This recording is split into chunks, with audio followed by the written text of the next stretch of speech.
इस बार की गर्मी अब तक के सारे रिकॉर्ड तोड़ सकती है। इस बार सितम कुछ ऐसा होगा कि घर से निकले तो जमीन और आसमान दोनों जला देने वाला एहसास देंगे। इतना ही नहीं, इस साल की गर्मी को लेकर मौसम विभाग के आकलन से यह समझा जा सकता है कि पिछली बार सिर्फ ट्रेलर था।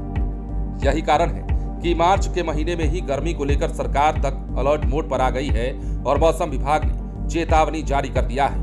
तो चलिए बिना देरी किए हम आपको इस साल के गर्मी का आगाज बताते हैं, अंजाम आप खुद सोच लीजिएगा। दरअसल बिहार में मौसम के तेवर बुधवार से चढ़ना शुरू हो गए हैं। मौसम विभाग के अनुसार अगले 2 से 3 दिनों में तापमान में और बढ़ोतरी होने वाली है। मार्च अंत से प्रचंड गर्मी शुरू होने के आसार हैं। अधिकतम तापमान 40 डिग्री सेल्सियस तक जाने की आशंका है। इसके मद्देनजर स्वास्थ्य विभाग ने तैयारी तेज कर दी है।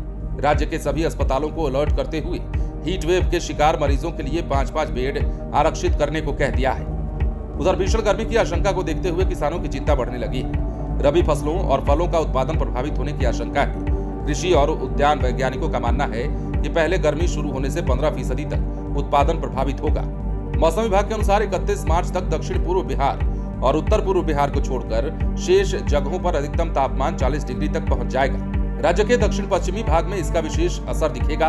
1-2 जगहों पर हीट वेव जैसी स्थिति भी दिख सकती है। पिछले साल अप्रैल के पहले हफ्ते में हीट वेव के हालात बने थे। इस बार मार्च महीने से ही भीषण गर्मी पड़ रही है। अप्रैल और मई महीने में तो गर्मी के कई पुराने रिकॉर्ड टूट सकते हैं। ऐसे में धूप में निकलने से पहले लू से बचने के लिए एहतियात जरूर बरतें। प्रचंड तापमान की आशंका में स्वास्थ्य विभाग ने सभी अस्पतालों को अलर्ट रहने को कहा है। विभाग ने सभी अस्पतालों को हीट वेव के पीड़ित मरीजों के लिए बेड सुरक्षित रखने को कह दिया है, जैसा कि हमने आपको पहले बताया है।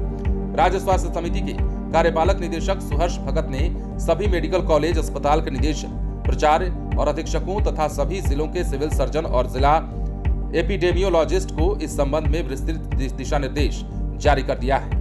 विभाग ने एसओपी का पालन कराने का निर्देश देते हुए कहा है कि बच्चे, गर्भवती महिला, वरिष्ठ नागरिकों के बीच विशेष जागरूकता शिविर आयोजित किए जाएं। सभी प्रखंड और सामुदायिक स्वास्थ्य केंद्रों और जिला अस्पतालों में आवश्यक संसाधन रखे जाएंगे। इनमें rectal thermometer, portable bathtub, ice maker, tarpaulin, garden, sprayers, ice pack, ठंडा पानी, पंखा, cooler, ORS packet, anti diarrhoea दवाएं और अन्य दवाओं की व्यवस्था पहले से की जाएगी।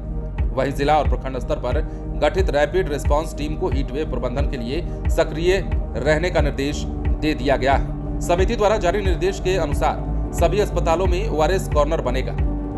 OPD में आने वाले मरीजों में हीट वेव से ग्रसित होने के लक्षण होने पर उनकी जांच की जाएगी। उनके लिए बैठने की उचित व्यवस्था के साथ ठंडे पानी की व्यवस्था होगी। उन्हें ठंडक प्रदान करने के लिए पंखा और कूलर या फिर अन्य चीजों का उपाय किया जाएगा। कर्मियों को रोस्टर बनाकर तैनात किया जाना है। हीट वेव से पीड़ित मरीजों के लिए एम्बुलेंस को रोजाना चेकलिस्ट से मिलान कराने और तैयार रखने को कहा गया है। साथ ही हीट वेव से संबंधित बीमारी और हीट वेव से संबंधित तैयारियों और रिपोर्ट ऑनलाइन माध्यम से देने का निर्देश दिया गया है। बने रहें लाइव सिटीज के साथ।